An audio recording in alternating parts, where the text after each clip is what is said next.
الساده التجار مالكوا في ايه؟ مالكوا في ايه؟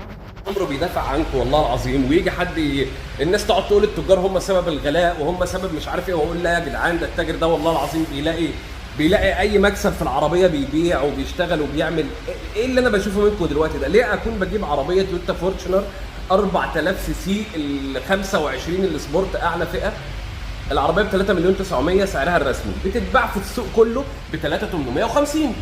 خلاص بتتباع ب 3850. انا بايع للزبون زي السوق، مش هينفع اعلي عليه جنيه، فانا بعت له برضه قلت له 3850.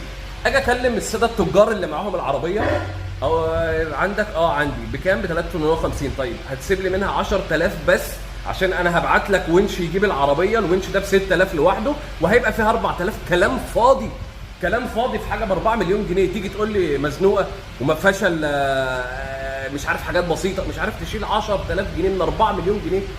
ده بجد يعني والله انتوا ايه اللي بتهببوه ده؟ بجد يعني ليه الموقف ده؟ لا وفي حاجه ثانيه بقى، في ناس امسك، في ناس بقى ايه، دول بقى قصه ثانيه. قالوا عندي العربيه، طب هتشيل منها 10000 جنيه؟ هشيل لك منها 10000 يا باشا ومبروك وابعت خدها. تمام اروح جاي خلاص اخدت عربون واشتغلت على النظام ده. اجي اتكلم خلاص انا جاي لك هاخد العربيه، بعت الونش بالفلوس. طب استنى راجعها، اصل العربيه واقفه عند واحد صاحبي. واقفه عند ايه؟ واحد صاحبك؟ طب ماشي راجعها، يلا جاي اخد العربيه. يرجع لي بعدها والله معلش اصل مش عارف ايه، وصاحبي بيطلب فيها دلوقتي 3860. انتوا بتشغل دماغك معايا ليه؟ العربيه واقفه عندك، قول لي واقفه عندي وسعرها كذا، ما تشغلش دماغك في الحاجات دي، عيب احنا زي بعض. فما يعني خليك سالك معايا، مش واقفه عندي وتقعد تجيبها لي من بره وفي الاخر ما عرفتش تلتزم معايا بالسعر اللي انت قايله لي. في ناس مش هذكر اساميهم، انا زعلان منهم جدا جدا جدا، ومش هيبقى في تعامل بيني وبينهم تاني. ويا ريت دي تبقى رساله. ده 26 نازل، انتوا ماسكين فيها ليه؟